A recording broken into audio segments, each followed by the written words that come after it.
it's a hard mentor when people don't get it. Everybody wants to say, okay, well, here go 10 steps to, okay, Lewis said do 8, E.T. said do 9. You know, this person says this is the 12 steps, and everybody's trying to get the steps without the mentality. It's like, okay, maybe you don't need all 9, or maybe you don't need all 8, maybe you need 4, maybe you need 12. I don't know. But I think sometimes they see what we do and say, if I can duplicate it, it's like exactly how he's done in the book, exactly. And it's like, oh, you have a story, you know, you have a unique experience. And so your 12 are shaped by not just your world, but how your world has shaped your thinking. I think that's the part that mission is like, guys, you know, if it was easy, everybody could do it. If it was a cookie cutter, everybody would just follow it to the T. But there's a mindset. And when I look at Serena, you know, when I look at the Michael Jordans, and I'm ready, Tom Brady, you know, when you look at Michael Phelps, like it is a mentality.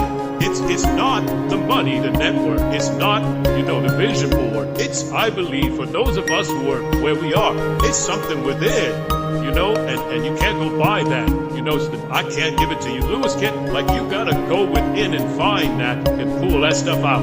Yeah, and what do you think is the best way to develop belief in oneself? I just think, man, for me, I mean, a million ways, but for me, it's like, you gotta find that why. You know, so for me, it's like, it's my why. And I keep telling people, okay, yeah, Tom Brady, but he was doing it, I believe, Roger Goodell.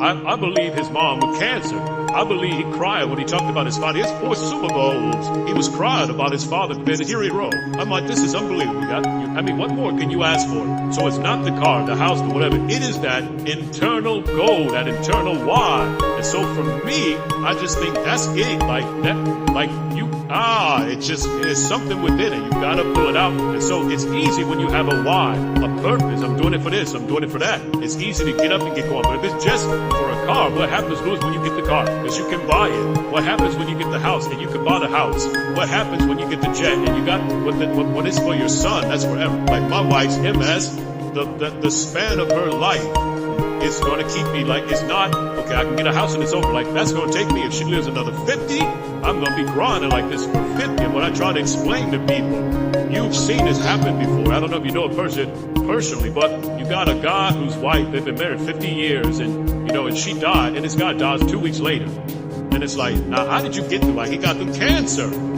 You know, he made it through cancer. When his wife dies and he dies a week or 2 later, why did he get through cancer? Because he was doing it for her. But once she died, that was his whole reason for living, his whole reason for existing. And when that why died, he was like, it's over for me. I just think that why, Lewis, is so important. And if your why is a car, well, you're talking 2015, gets old in 2020, right? So that's it. Like, you know, your house, it depreciates in value in what, 10, 20 years maybe. So I think when you have that why, that thing pushes you. You're doing it for cancer, for your mom. Tom Brady's thinking in his mind. Hey, one of the players said, hey, remember you're doing this for your mom. He said it like, hey, you're doing this for your mom. I know we're down 25, yeah, no, down 25 points, but you said your mom, you know. And so Tom is like, yep, I told my mom, my dad, and I don't want to see my mom at the end of the game with a loss. And then mom comes up with the scarf, and you can see she's going through chemo, and he did it for his mom. So you gotta have something within, man.